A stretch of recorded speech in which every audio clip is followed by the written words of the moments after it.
Paolo dinalaw muli si Kimi sa backstage ng Showtime. Muling nagkaroon ng kilig ang mga tagahanga nang makita si Paolo Avellino na dumalaw sa sikat na noontime show na It's Showtime upang personal na makipagkita kay Kim Chiu. Ang insidente ay agad na yumantig sa damdamin ng mga fans at nagdulot ng mainit na diskusyon sa social media. Kung tutuusin, hindi ito ang unang pagkakataon na nagdulot ng kasiyahan sa publiko ang kanilang interaction.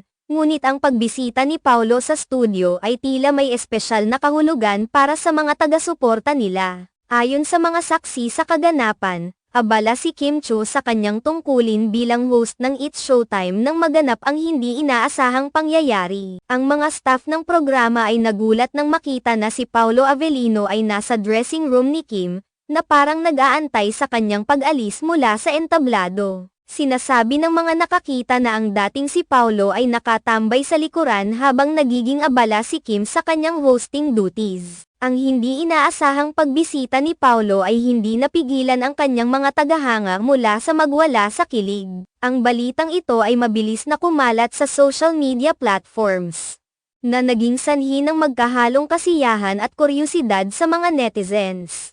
Ang kwentong ito ay nag-trending sa Twitter, Facebook, at iba pang social media sites, na nagbigay diin sa malalim na koneksyon na tila mayroon sina Paolo at Kim sa kabila ng kanilang busy schedules at mga personal na buhay.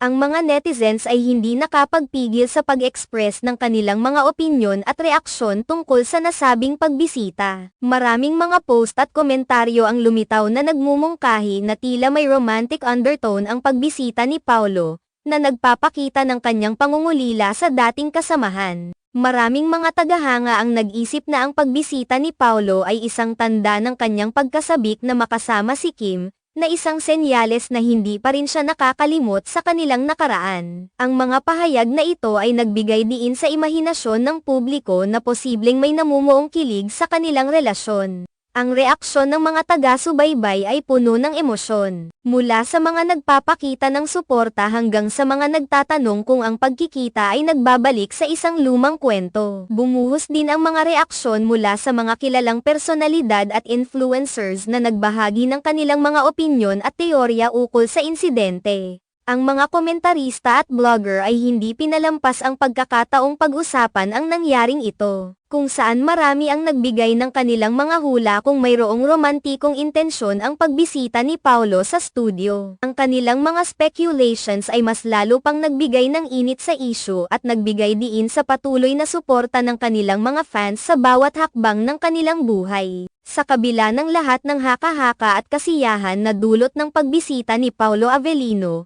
ang mga pangunahing tauhan sa kwentong ito, sina Paolo at Kim, ay hindi pa rin nagbigay ng opisyal na pahayag tungkol sa tunay na layunin ng pagbisita. Ang kanilang mga taga-suporta ay patuloy na nagmamasid at umaasa na magkaroon pa ng iba pang pagkakataon na mas makilala ang kanilang relasyon. Sa ngayon, ang tanging tiyak ay ang patuloy na kilig at interes ng publiko na sinusubaybayan ang bawat galaw ng dalawang sikat na personalidad. Sa kabuuan, ang simpleng pagbisita ni Paolo sa It's Showtime ay nagdulot ng malaking epekto sa kanilang mga tagahanga at sa publiko. Ang hindi inaasahang kaganapan ay nagpamuhay sa lumang usapan at nagbigay ng bagong paksa para sa mga tao na pag-usapan. Ang kwentong ito ay isang paalala ng kung paano ang maliliit na bagay ay maaaring magdulot ng malalim na epekto sa puso ng mga tao. At paano ang simpleng pagbisita ay maaaring magdulot ng malaking kilig sa mundo ng showbiz.